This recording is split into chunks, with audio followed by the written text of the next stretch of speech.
I'm going to start us off with something that I learned this past year, which has absolutely changed my life, changed my whole world, the way I look at things.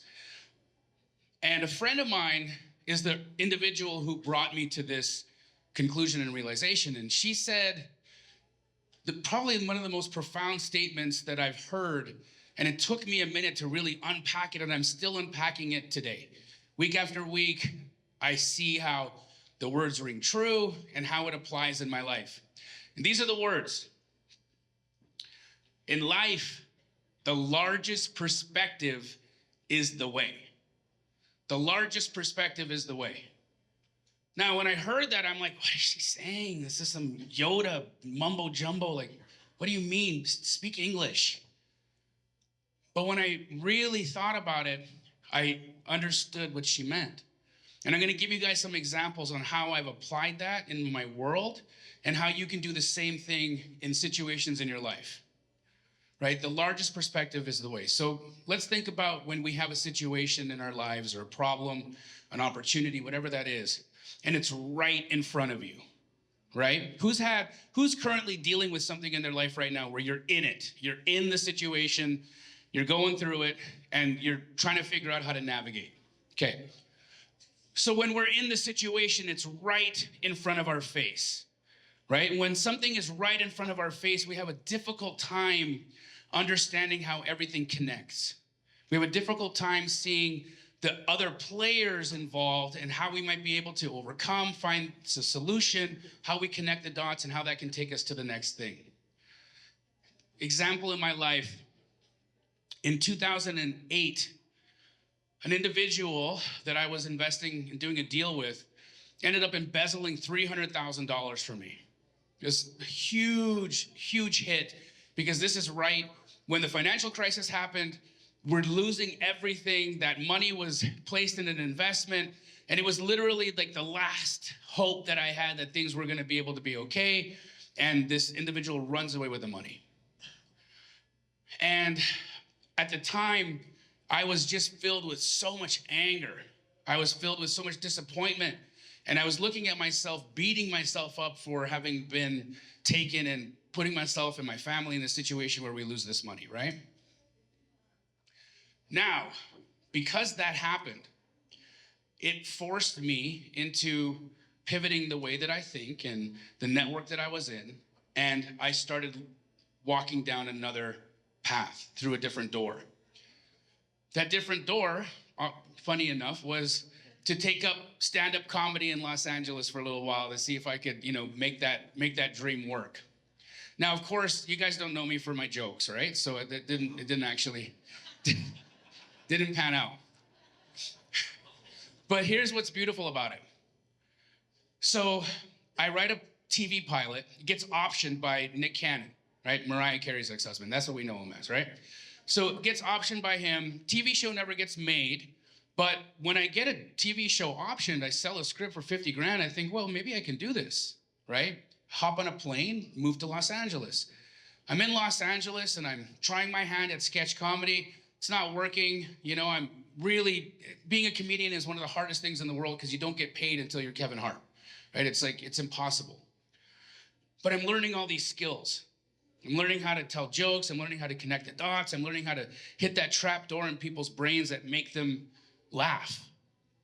Well, being in LA, I actually had proximity to Phoenix. And I was looking at what was going on in the real estate market in Phoenix, and I saw an opportunity to supplement my life in LA because everything was so expensive there. I couldn't really afford to pay rent. But my sister was doing some stuff in real estate in Canada, and she was helping me out, helping me pay my bills. And she was kind of rebuilding our family after I had messed stuff up in 2008. And because she was doing that, we had a little bit of money. And I started looking at Phoenix as an opportunity for me to buy really cheap rental units and take the rental income and arbitrage that so that I could pay for my lifestyle in Los Angeles. Now, me looking at Phoenix in real estate had me start making offers on these short sale properties, which then led me to having 2 contracts that I couldn't actually close on because I had already used all my funds. So what did I do with those contracts? I wholesaled them. right? And I write an ad in Craigslist. That ad on Craigslist, I make $18,000 in 15 minutes. And I'm thinking to myself, what am I doing in this stupid city? I got to get out. I got to go see what's happening in Phoenix, because this could be an opportunity for me to really redeem our family, to help us get out of the situation that we're in. So I go to Phoenix. I start taking a look at the opportunities there, and I meet some incredible people, and that leads me to moving to Phoenix, which then introduces me to this entire life of wholesale real estate that I was able to build Keegly, and then turn that entire tragedy into a multi-million-dollar wholesale operation and a beautiful business, right? So that tragedy, that terrible spot where $300,000 gets embezzled from me, was the seed. It was the seed that was planted that actually set me on a path that put me in the situation where my entire life changes, right? So when you're in these situations and your perspective is flat on, you have to kind of zoom out. And you got to do it in stages. You can zoom out 100 feet, you can zoom out 1,000 feet, you can zoom out 10,000 feet and 30,000 feet, and then you get to see the way the roads connect. And when you do that, it allows you the grace of detaching from the emotions of the moment. I'll give you another example. Josiah Grimes, my business partner, actually Pace's business partner as well. He's part of the reason why any of us are even in this room. Here's how it happens. Josiah and me, you would never see us hanging out in real life. Completely opposite people, right? Completely opposite people. He's like 10 years younger than I am. He giggles like Ned Flanders. He won't swear. I mean, he's just not my kind of guy, right? He's not. He's not. He had done like, he was trying his butt off at wholesale. He was really trying, but he wasn't really getting any traction. He hears about me, because I have started building a reputation for myself in Phoenix, and he's like, I got to talk to this guy. So he sees me at a party, and he walks up to me and says, hey, you're that guy who's doing all the deals, right? Yeah. I really want to work with you. And in the moment, I'm thinking, what do you got to offer me, redhead? But I'm like, yeah, cool. So anyways, the night goes on, and he's pretty persistent, right? Finds a way to extract my phone number from me, right? And then texts me right away. And he's like, here's my phone number. And and he says, hey, if you ever have a deal that you can't sell, give me a shot. And I'm like, cool. But I'm already in a situation where I'm working with somebody who's got it all locked down. I don't really need him, right? I don't really need the situation. And so the immediate perspective is me being a complete D-bag. Let's be real. I'm judging him. I'm looking at him saying, this guy can't give me anything. This guy has no money. This guy has no experience. This guy isn't doing any deals. What can you bring me? Oh, he brought a lot, right? But in the perspective, if I had let myself be in that flat on, face value perspective, I would have lost one of the greatest relationships, partnerships, and opportunities of my life. I would have completely dropped the ball. Because of Josiah and because of that opportunity, I did actually end up needing his help to sell a couple of deals. And in a moment of desperation, I reached out to the giggly redhead who found me at that party that day and said, okay, I got an opportunity for you. See what you can do. 15 minutes after I send him a contract, sold. Send him another one. 10 minutes later, sold. For more money than the other dispo partner that I could have sold it for at. So I'm like, interesting. So I start testing him a little bit more, doing a few more deals with him. And he's just rocking my world, like doubling what I'm gonna make, getting it done super fast, communications on point, everything is organized. And so when I have this idea that I wanna build a national wholesale operation, who did I take it to? Took it to Josiah, right? He didn't have any money to fund the company. I wrote the $1 million check to start Keegley. He didn't have any cash to start. All he had was what I had seen him already do. Systemize, be organized. Things that I was missing. Now, 10 years younger than me, no money. I'm bringing all that experience. I'm bringing the funds to the table. I could have had the perspective of, what are you doing? But I realized that there was skills in what he brought to the table that I just didn't have. And because of that, we end up starting Keegley. Keegley has turned into what it's become.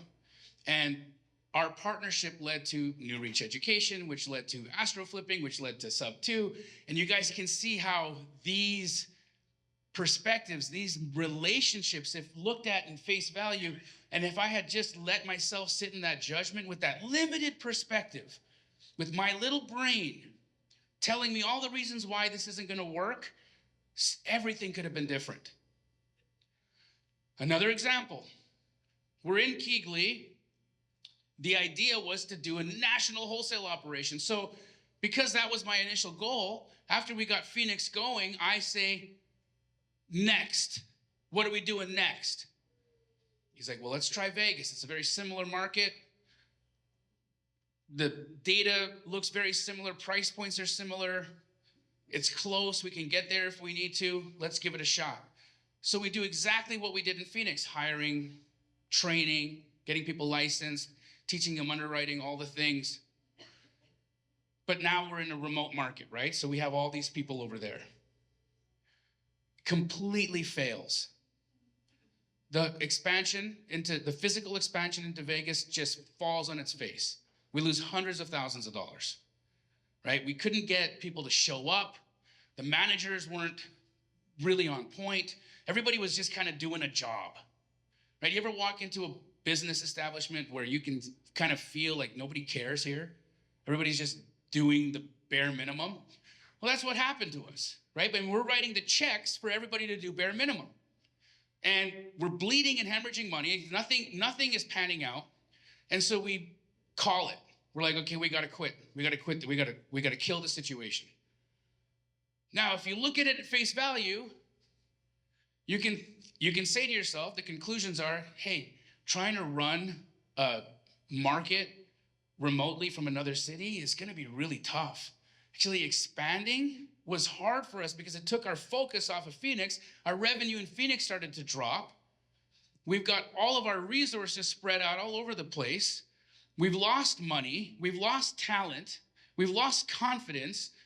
The conclusion that we can come to is maybe expansion is bad, right? Can you guys see how that could be the conclusion you would come to?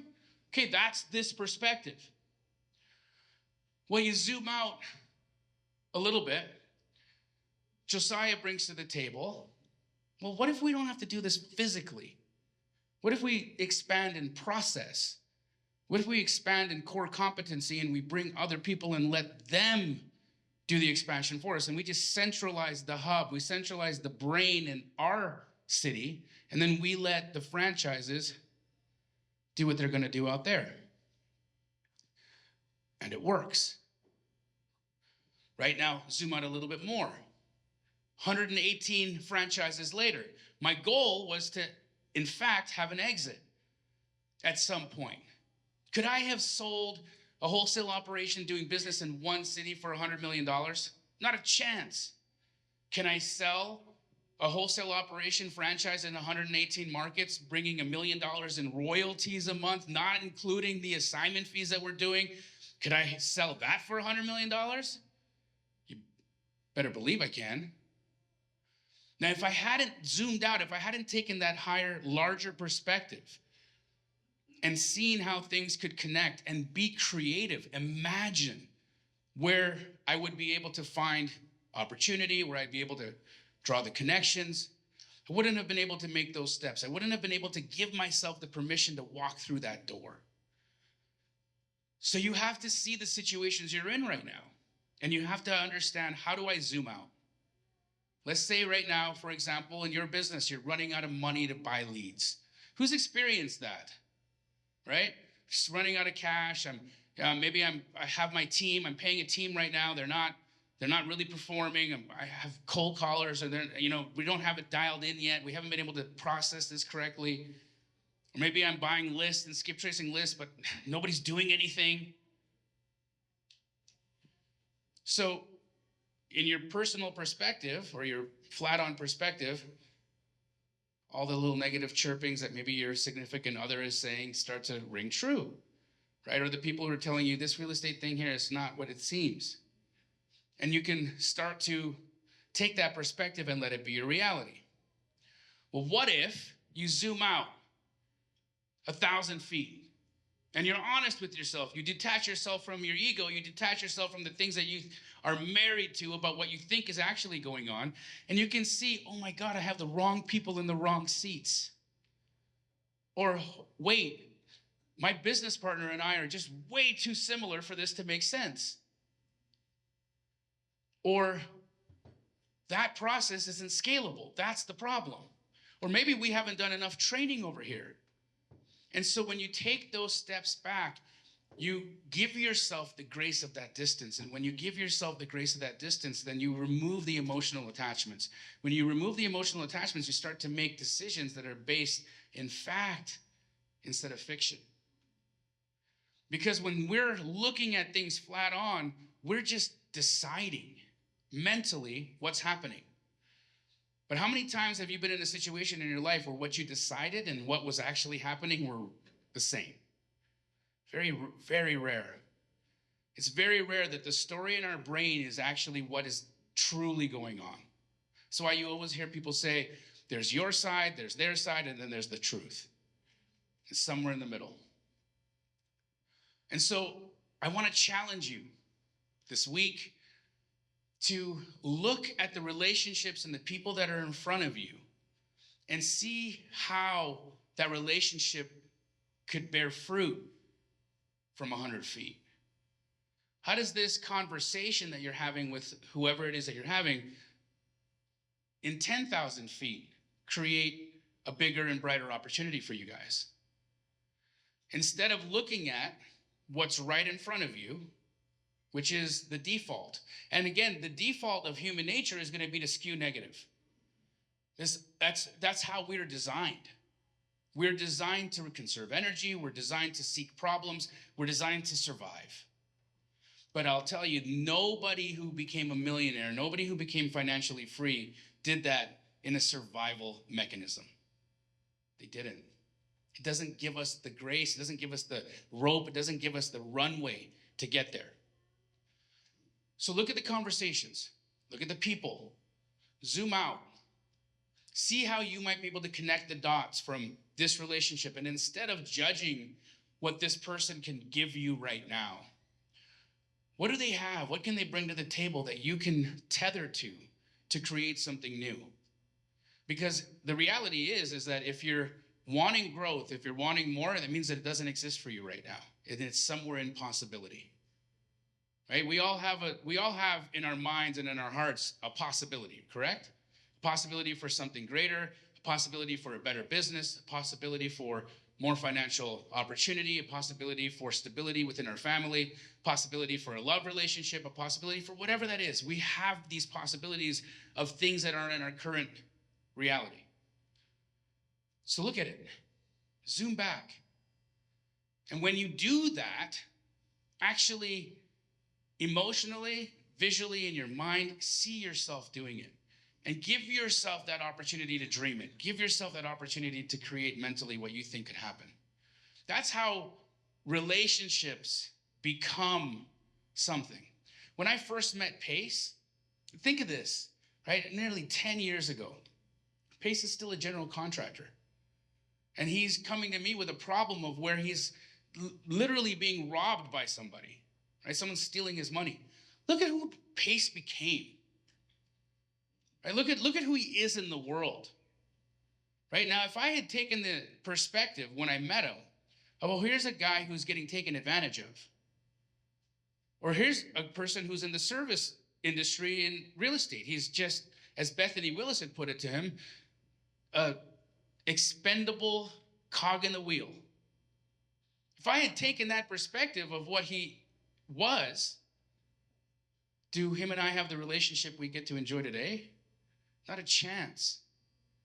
Not a chance. So look at the problems in your life. Look at the situations happening in your business and zoom back.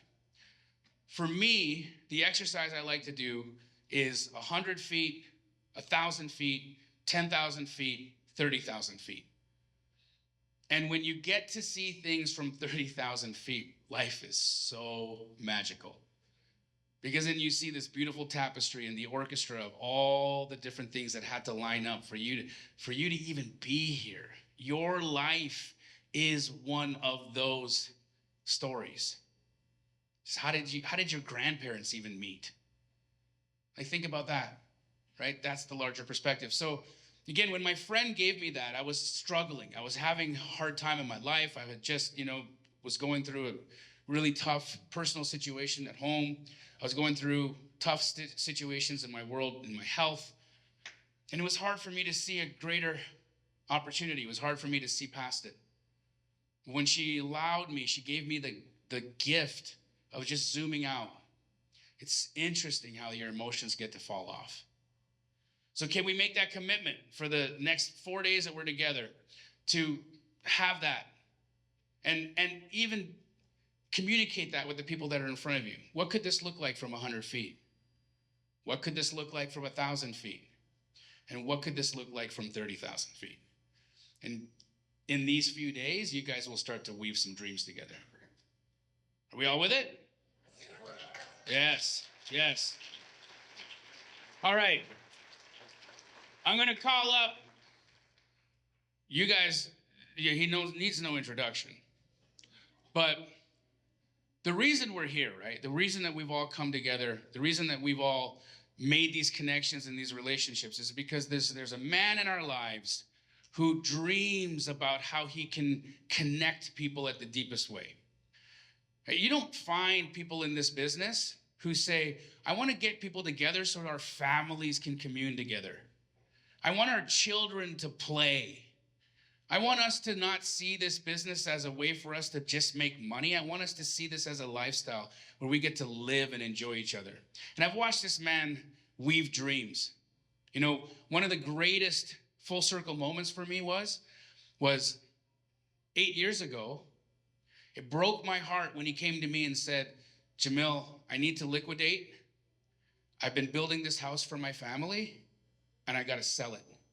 So get me the most you can in 5 days. I got to do what I got to do. And when I had put that house on the block for us to move, it was breaking my heart because I could see everything that he had done. And the other night, I got to sit there while Laura was nursing Phil and the girls were running around and the little kitty cats were enjoying 20 acres. And I got to see this majesty that got created, this paradise of a dream come true. And I got to see the power of what this man's able to do. So everyone stand up for the most handsome cowboy in all of Kalispell. My brother, Pace Farmer!